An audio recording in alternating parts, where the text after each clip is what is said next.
അസ്സലാമു അലൈക്കും. SSF പാലക്കാട് ജില്ലാ സാഹിത്യോത്സവത്തിന്റെ ഈ പ്രൗഢോജ്വലമായ ഈ വേദിയിൽ ഞാൻ നിങ്ങളോട് ഒരു കൊച്ചു കഥ പറയാം. ശ്രദ്ധിച്ചു കേൾക്കുമല്ലോ. റസൂലുള്ളാന്റെ ഏറ്റവും ഇഷ്ട കൂട്ടുകാരനായ അബൂബക്കർ സിദ്ദീഖ് റളിയല്ലാഹുവിന്റെ കഥയാണ് ഞാൻ ഇവിടെ പറയാൻ പോകുന്നത്. റസൂലുള്ളാന്റെയും അബൂബക്കർ സിദ്ദീഖ് റളിയല്ലാഹുവിന്റെയും നിരവധി കഥകൾ നിങ്ങൾ ഇതിനകം മദ്രസകളിൽ നിന്നും പുസ്തകങ്ങളിൽ നിന്നും വായിച്ചു കേട്ടിട്ടുണ്ടായിരിക്കും. അതിൽ ഏറ്റവും ചരിത്രബഹുലമായ കഥയാണല്ലോ നമ്മുടെ മുത്തുനബി തങ്ങളും സിദ്ദീഖും ശത്രുക്കളിൽ നിന്ന് രക്ഷ നേടാൻ വേണ്ടി ഗുഹക്കകത്ത് ഒളിച്ചിരുന്ന് പാമ്പ് കടിയേറ്റതും. ഈ കഥ കേൾക്കാത്തതായി ആരും ഉണ്ടാവില്ല. ഇനി കേൾക്കാത്ത കൂട്ടുകാർ ഉണ്ടെങ്കിൽ നിങ്ങളുടെ ഉസ്താദുമാരോട് ചോദിച്ചു കേൾക്കണം. അതുപോലെ മറ്റു ചരിത്ര പുസ്തകത്തിൽ നിന്നും നമ്മൾ മറ്റു പല കഥകൾ വായിച്ച് മനസ്സിലാക്കുകയും വേണം. എങ്കിൽ മാത്രമേ നബി തങ്ങളുടെയും അബൂബക്കർ സിദ്ദീഖ് റളിയല്ലാഹുവിന്റെയും പരസ്പര സ്നേഹത്തിന്റെ ആഴം മനസ്സിലാക്കൂ.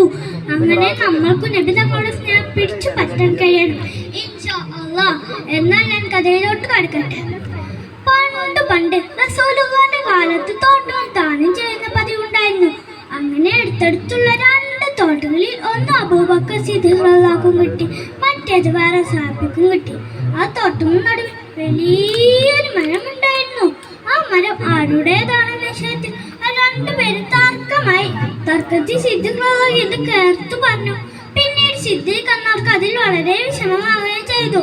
ആ സഹാബിയോട് സിദ്ദീഖ് റളിയല്ലാഹു ഞാൻ പറഞ്ഞ വാക്ക് തിരിച്ചു പറയണമെന്നും മാപ്പ് തരണമെന്നും പറഞ്ഞു. പക്ഷെ റസൂലുള്ളാഹിന്റെ ഏറ്റവും ഇഷ്ട കൂട്ടുകാരൻ സിദ്ദീഖ് എന്ന തിരിച്ചു പറയുകയോ ഇല്ല, ഞാൻ പറയില്ല എന്ന് ആ സഹാബി പറഞ്ഞു. അപ്പോൾ സിദ്ദീഖ് എന്നവർക്ക് മനോവിഷമമാവുകയും ചെയ്തു. ഇപ്പോൾ മനസ്സിലായില്ലേ കൂട്ടുകാരെ, വാക്കിന് വിലയുണ്ടെന്ന്. അബൂബക്കർ സിദ്ദീഖ് റളിയല്ലാഹു പറഞ്ഞ വാക്ക് തിരിച്ചെടുക്കാൻ പറ്റാതെ വിഷമിക്കുന്ന അവസ്ഥയും അതുപോലെ തന്നെ ആ സഹാബി തിരിച്ചു പറയാതെ മൗനം പാലിക്കുന്ന അവസ്ഥയും ഖുർആൻ നമുക്ക് പഠിപ്പിച്ചു തരുന്നുണ്ട്. അതുകൊണ്ട് കൂട്ടുകാരെ, നമ്മൾ വാക്കുകൾ പറയുമ്പോൾ സൂക്ഷിച്ചു പറയുകയും തർക്കിടുമ്പോൾ ശ്രദ്ധിക്കുകയും വേണം. അല്ലാഹു സുബ്ഹാനഹു വ തആല നമ്മളെല്ലാവരുടെയും നാവുകളെ ചീത്ത വാക്കിൽ നിന്നും മറ്റുള്ളവർക്ക് വിഷമമാകുന്ന വാക്കിൽ നിന്നും രക്ഷപ്പെടുത്തുമാറാവട്ടെ. റസൂലുള്ളാഹിനോട് സ്നേഹമുള്ള കൂട്ടുകാരി നമ്മളെല്ലാവരെയും ഉൾപ്പെടുത്തുമാറാവട്ടെ. ആമീൻ. അസ്സലാമു അലൈക്കും വറഹ്മത്തുള്ളാഹി.